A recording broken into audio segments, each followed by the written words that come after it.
If you'll pray for me, though, I will be very brief and succinct in this effort of preaching. It is in the book of St. Luke, the 4th chapter. St. Luke chapter 4. I will say this several times for you to find it. St. Luke chapter 4. It is the 4th chapter of the book of St. Luke that I will be reading from. It is St. Luke chapter 4, verses 16. I will begin reading at those verses, the following verses. St. Luke chapter 4, verse 16. And he came to Nazareth, where he had been brought up. And as his custom was, he went into the synagogue on the Sabbath day and stood up for to read. And there was delivered unto him the book of the prophet Isaiah. And when he had opened the book, he found the place where it was written, The Spirit of the Lord is upon me, because he hath anointed me to preach the gospel to the poor. He hath sent me to heal the brokenhearted, to preach deliverance to the captives, and recovering of sight to the blind, to set at liberty them that are bruised, to preach the acceptable year of the Lord. And he closed the book, and he gave it again to the minister, and sat down. I want to visit with you today about good news concerning your struggles. Good news concerning your struggles. I came in on yesterday on an airplane. I came in via Southwest Airlines. After we had taxied off the runway, the pilot let us know that we had reached our cruising altitude. He said to us that we are 35,000 feet in the air, running about 300 plus miles per hour. We will be in St. Louis within an hour. But within that hour, we landed in St. Louis. But when we hit the runway, there was a tremendous noise. And what I discovered was that what the pilot did, he put the engines in a reverse thrust. In order for him to slow down the airplane, he had to put the engines in reverse. The multi-ton machine that hit the runway was moving so fast that had he not put the engines in reverse thrust, we would have overrun the runway. All I'm trying to tell you, my brothers and sisters, is that we've gathered here at this 104th Holy Convocation.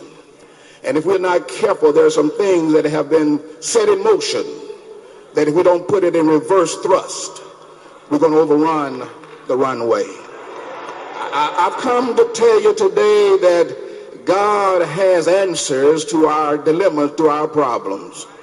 Yeah, we are confronted in our culture, in our society, with some devastating things. Crime is on a rise, a high unemployment, global economical problems. We have wars, earthquakes, tsunamis, we have floods, we have ice storms. These things are devastating. But I've come to tell you that even in the midst of all of these things, God does have the answer. He has good news for our struggles. There are some things that are happening that we have no control over. Nations almost go bankrupt. We saw just a few days ago where there were companies that are on the verge of bankruptcy. Some of you right now are dealing with some things that you never thought you would have to deal with. Whoever thought that we would have a recession? Whoever thought that we would deal with things that we're dealing with right now? These are some devastating, these are some trying times. I think I need to tell you, though, that there is good news. Every now and then, as believers, we find ourselves frustrating our faith. We find ourselves in struggles. We find ourselves over our head, overwhelmed by some things. But if you will really listen today, I think you will find out that God has good news. So many times we find ourselves like Jeremiah. Jeremiah had a soliloquy one day. He felt like God had really messed over him. He really felt like God had deserted him. He said, God, I got something I want to talk to you about. He said, because you've let me down. Is there anybody here that ever felt like God has let you down? You really expected God to go one way and he went another way, and you say, God, you let me down. You really expected God to do it this way, but God said, no, I'm going to do it that way. You felt like God let you down. Jeremiah said, God, you've let me down because I've been praying and you've not answered my prayers. I've been asking and you've not come to my rescue. God, you've let me down. And God said to Jeremiah, I want to tell you something. The way conditions are, if Moses had come and prayed to me, I wouldn't have answered his prayers. If Samuel had come, I would not have answered his prayers. And you said, I've let you down, but you really need to understand you let me down. Not only did he say, God, you let me down because you didn't answer my prayers. He said, but God, I'm suffering some stuff I didn't deserve. And every now and then you find yourself going through stuff that you feel like you don't deserve. You've never been there. Maybe you too saved and sanctified. The devil may be scared of you, but there's some of us who have to deal with stuff and we have to go through and think, God, I don't deserve what's happening to me. Maybe you've not been there yet. Maybe you've not been there. I heard a few years ago, the mother strutting across the floor. She said, the devil is scared to mess with me. I wanted to know who she was, because if the devil would mess with Jesus, I wanted to know, who are you? Jeremiah said, the Lord has let me down. He said, because God, I've been doing the best I could. I've been trying to obey you in every arena. He said, but you haven't even rewarded me for my obedience. You've been there, haven't you? You've been there where you've been faithful. You've been done everything that you've been required to do, and look like nobody recognizes it. Look like even God is quiet on you. Look like God is not even giving attention to what you're doing. God, you let me down. And I'm struggling with this. I've got to struggle with this. But I've come to tell you that God, the answer is, God is saying to us today, no, I have not let you down, but you have let me down.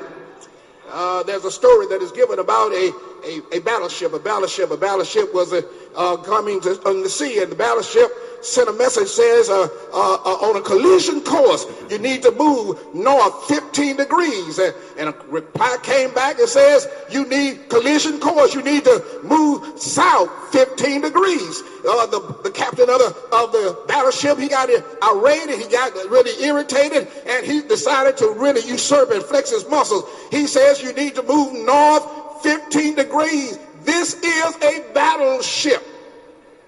But the reply came back, you need to move south 15 degrees. This is the lighthouse. Well, what he's simply saying is, I'm doing what I'm supposed to do, and I am where I'm supposed to be. And that's what God is saying to us today. He says, I am still God. I've not moved. I am who I am. I'm doing what I'm supposed to do. You need to move 15 degrees.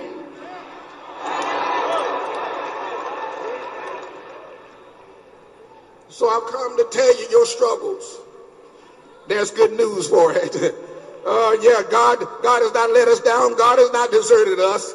The text that I've read, and I'm going to move close to a closing. The text that I read to you today, this text has to do with Jubilee. It really has to do with something that Israel really never observed. God had put in place a function of feast. Jubilee is seven Sabbaths.